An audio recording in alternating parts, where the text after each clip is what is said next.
I'm vlogging. It's boring. I'm Colleen. That's you, Mommy. Hello everybody, it's a beautiful day to go give my chickens some little scraps of food, like apples and strawberries and things of that nature. I made Flynn a cute little octopus lunch thing. You like it? Yes. And this is the leftovers from that and also from other lunch snacky things. I'm gonna go feed the chickens. Let's go. Chickies, who wants some snackies?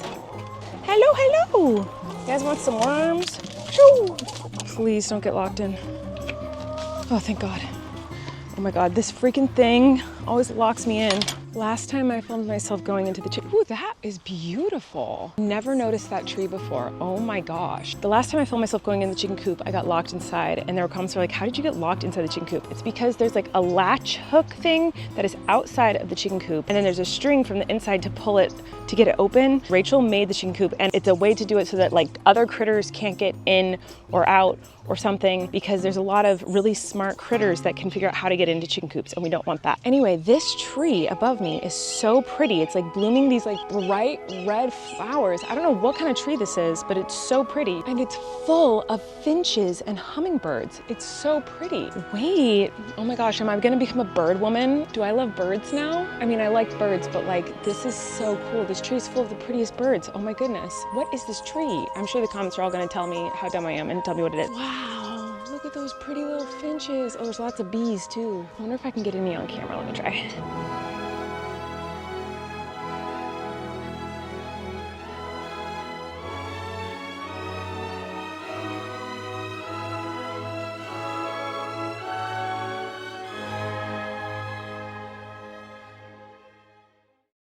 Hey y'all, so just had my meeting with my neurotherapy people because I've been doing this neurotherapy thing for a while. As you know, I've taken you on this journey with me. Neurotherapy is this thing where they like put all these little proby thingies on your brain and they just kind of send new wavelength thingies into your brain to try to adjust the things that might be abnormal. And my brain is very abnormal.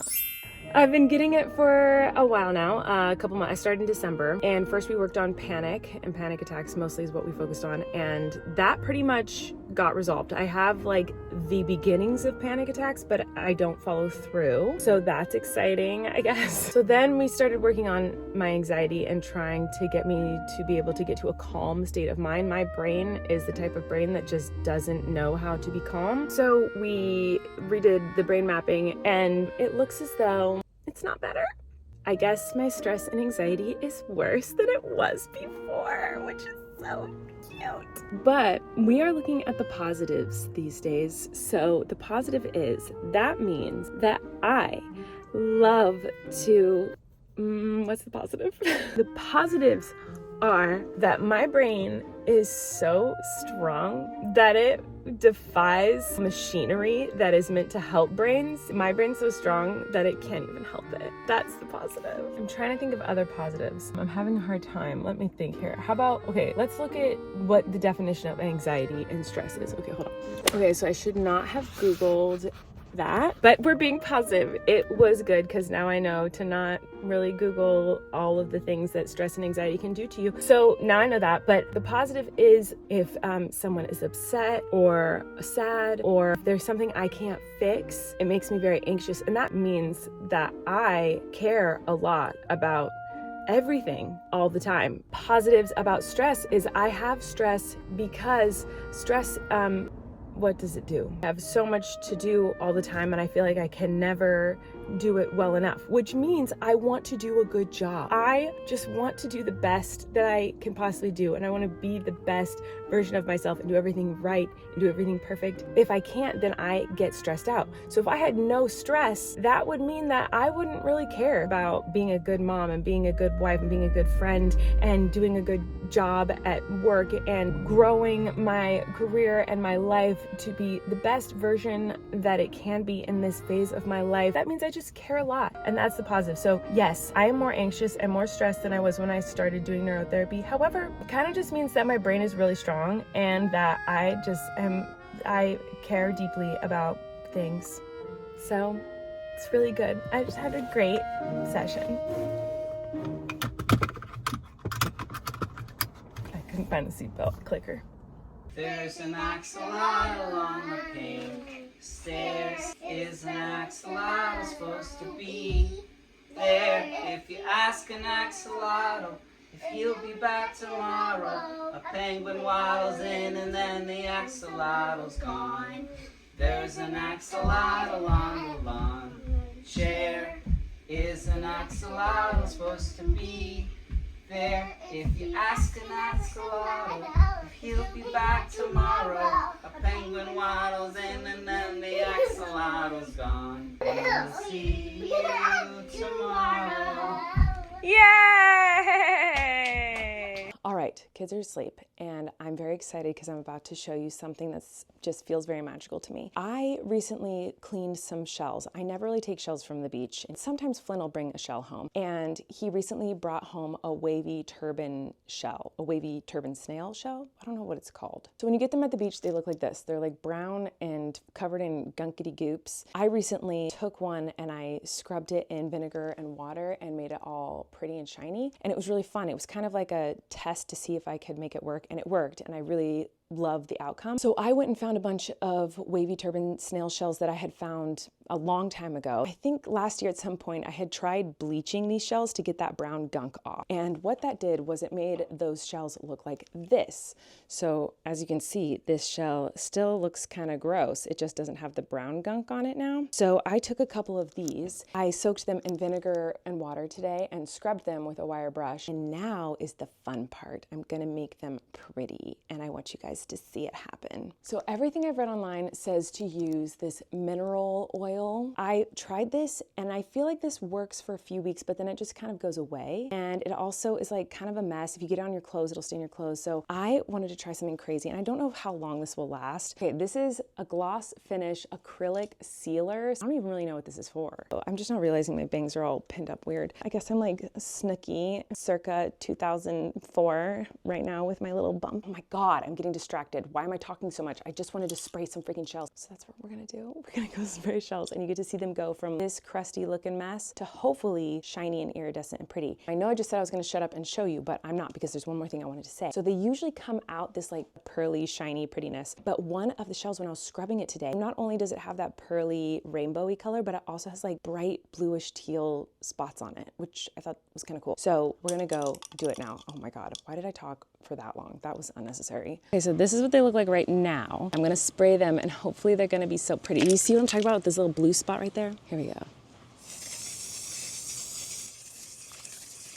You know what? That was really anticlimactic. I don't know why I built it up so much. I apologize. I thought that would be cooler than it was. Okay, first of all, bangs. These were better pinned up, but now, whatever. Okay, they got wet and I let them air dry, and now they're curls. Anyway, I was just looking at some old pictures on my phone, and I was admiring these cute pictures of Eric and I when we went to this fancy hotel for his 40th birthday. And when I see them, I remember these wonderful times that we had together, but also I think about how I was so panicked going to this hotel because it was so expensive. It was literally like the fanciest hotel in the world. For his 40th birthday, I wanted to do something extra, extra special, something very Eric, something that we would remember forever. Like, I wanted to show him how much I loved him and cared about him and wanted him to feel special. So I was like, I'm gonna take him to the best, fanciest place in the world. So I found this fancy little hotel in the middle of nowhere, Utah, or I think it could have been Arizona. I don't even know where we were. The hotel is called Amangiri. It might be Amangiri. I'm sorry, I don't remember how to say it, but it was a very cool experience. And I'll show you some pictures. So this hotel is this like bougie little hotel. There's only like a handful of rooms there. It's in the middle of freaking nowhere, in like the middle of like kind of like desert. And there's this cool pool with like this big rock in the middle of the pool. It's super awesome. These are not pictures at the actual resort, but this is just an excursion we did. I don't even remember what these are called. They're not sand dunes, but they're, I don't know, like mountainy valleys of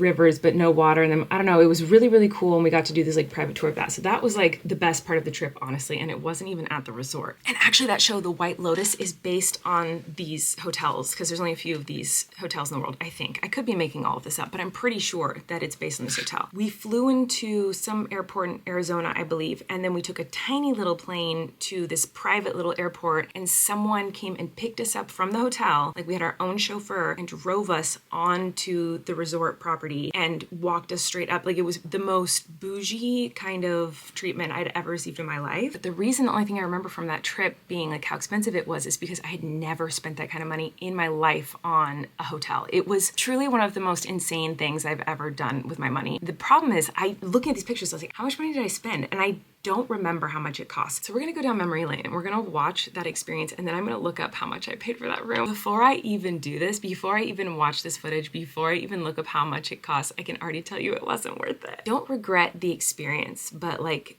I could never spend that much money on a hotel for the rest of my life. It was so crazy. So anyway, let's get into it. Let me show you our room. This is crazy. Okay, so this is the entryway. Yeah, everything was like made of cement. Like it felt like a jail or something. Like, I don't know. It was weird. We had our own little pool. And then over here, but you can also go upstairs. That was cool. We went upstairs on the upstairs deck and we watched like a meteor shower. That was fun. Here's the bed, fire pit. We had like little bonfires out there. Okay, it was pretty cool. It was pretty cool. But it still was very expensive. It's like solid wood. Oh, he's so cute. Oh my God, he's so cute. Here we have shower and bathtub. This is wild. Yeah, it's crazy. I want to try these snacks. Should we do a taste test with all these snacks? So yeah, you could go like hiking in the area. I think I have some pictures of that. Here we're like hiking. You can like walk around the whole property. It was really cool. So we're gonna look up and see how much it costs. So just even looking up the resort, I'm seeing all this stuff like Lady Gaga was there, Miley Cyrus, Kylie Jenner, Kim Kardashian, Brad Pitt, Angelina Jolie. So like tons of celebrities go to this place. So it's like very fancy schmancy. Okay, here we go. I accept all the cookies. I love a cookie. Let's see, how do I find it? Oh yeah, and there's like two camps. So like there's this main area, but there's also like a campsite or something. So let's take a look. I'm nervous. I think we were there for 2 nights. See, look at how weird this is. This like little patch of rooms. Like we were in one of these. Let's see, how do I find out which one we were in? Mesa Pool Suite, right? Because we had that little pool. I think that one was the one we were in. Oh no, I'm scared.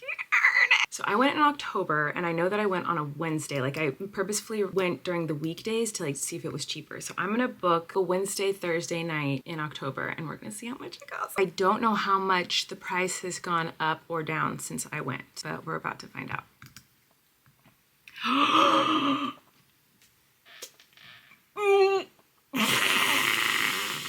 That's crazy. Let's pretend like we're reserving it. Okay, hold on. 2 nights. The total, it says down here, is $13,789. That is bananas. Wow. Yes, that was insane of me. And that's not including the flights to get there. Oh my God. And I don't even think it's an all-inclusive resort. Like I'm pretty sure we had to pay for our food too. Oh, you know what? It is all-inclusive, but still, that's a lot of freaking money. I feel like I vaguely remember spending around $10,000. I feel like the room was $4,000 a night or somewhere around that. And I ended up paying close to 10, but I can't remember off the top of my head. But I guess now that same exact room for the same time of year is $13,000. Holy smokes. Am I glad I did it? I'm glad that I was able to do something really fun and different and unique to make Eric feel special on his 40th birthday, because he deserves that and more. But I also would never spend that again. Obviously, I would never do it again. But like, I guess if you're just like rolling in money and it's nothing to you, then like maybe it'd be worth it. But even then, like use that money and donate it to someone. I don't know. Like it's crazy pants. Oh, and I do remember one negative. There's times of the day where there's not like a full menu anywhere, and you are so far from anything. If you were hungry when they weren't having food served, like you're gonna be hungry, girl. And also it was like the 10 things on the menu are the things that you can have, and period. Like there's no option if you're craving something else. Most people that would not bother them, and it didn't bother me. It was just something that I was like, oh, that's kind of weird that you can't get food from anywhere else. You couldn't get food delivered there. Obviously it was very far. And I think most people would love the super like sleek, modern cement architecture of it. Like it was very like chic and modern. I kind of felt like it was cold and harsh, a little prison-ish. I like a fluffy, bright, cozy setting, but it was a cool experience, and I'm so grateful we got to do it. But like, girl, that is so expensive. Anyway, I'm gonna go. It's midnight. I need to go to bed, but thanks for watching the vlog today, guys. And I'm gonna do a tortilla talk tomorrow, so make sure to leave your questions, and I'll see you then. Goodbye.